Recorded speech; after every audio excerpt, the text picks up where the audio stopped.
FAQ number 112. This is going to be the last one I'm going to do. From here on out, I'm just going to have videos like I did back there in December. Answers to your questions. You can just write your questions in the comment section. I'll probably do it maybe every other month. Not sure how it's going to go yet. We'll see. But if you have any other questions, that'll be the time to ask them. I'm not going to do any more FAQ videos. 112 is going to be good. And I ended on that number for a specific reason, because there are 12 tribes in the nation of Israel. And there's only one nation of Israel, so you have 112. So, but what does it mean to support Israel? Okay, because I've said that, and people go, he supports wicked Israel. Oh, he supports everything that they do. No. It doesn't mean when I say we support Israel, we support the Jewish people, it doesn't mean they're totally sinless and I don't ever judge them or rebuke them. I'll show you what it means. Romans chapter 11, verse 11. I say then, have they stumbled that they should fall? God forbid. But rather through their fall salvation is come unto the Gentiles, for to provoke them to jealousy. They haven't fallen in terms of God's totally done with them. Verse 12. Now if the fall of them be the riches of the world, and the diminishing of them the riches of the Gentiles, how much more their fullness? For I speak to you Gentiles, inasmuch as I am the apostle of the Gentiles, I magnify mine office, if by any means I may provoke to emulation them which are my flesh, and might save some of them. For if the casting away of them be the reconciling of the world, what shall the receiving of them be but life from the dead? People say, well, there's no scriptures that say that the Jews are going to come back, and you just read one. These, replacement theology nuts can't read plain English. It's kind of funny. Verse 16, for if the first fruit be holy, the lump is also holy, and if the root be holy, so are the branches. And if some of the branches be broken off, and thou being a wild olive tree wert grafted in among them, and with them partakest of the root and fatness of the olive tree, boast not against the branches, but if thou boast, thou bearest not the root, but the root thee.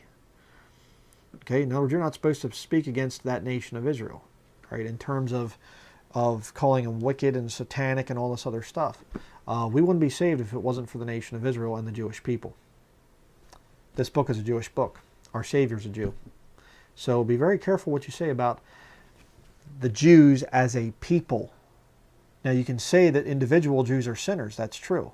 But to start attacking the Jews and saying they're the synagogue of Satan and they're wicked and we should just destroy them and whatever else, no, you don't do that. Verse 19, thou wilt say then, the branches were broken off, that I might be grafted in. Well, because of unbelief they were broken off.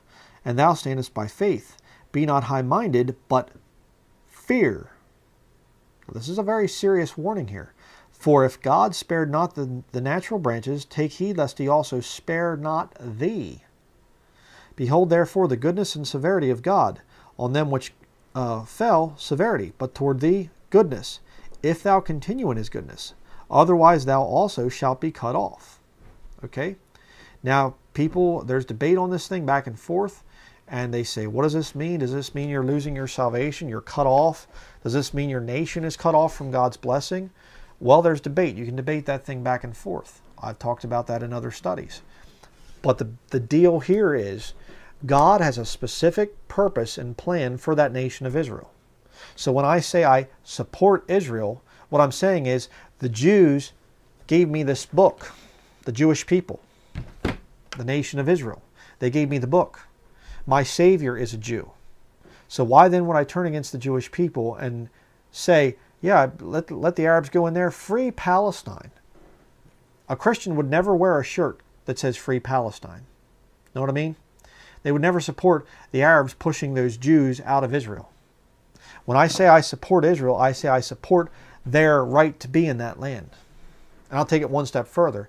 I do not support the Arabs. No Arab, Palestinian in other words, none of them have a right to that land.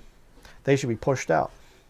If I had rule or something over the world, I'd push every single Arab out of that nation of Israel and give it to the Jews.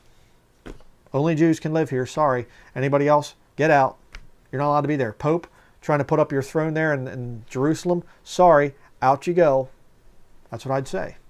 That's what I mean when I'm saying I support Israel. I do not support the fact that sodomy is legal there. I do not support their wickedness. I do not support the rabbis that hate Jesus. I don't support them. But I support their right to be in that land.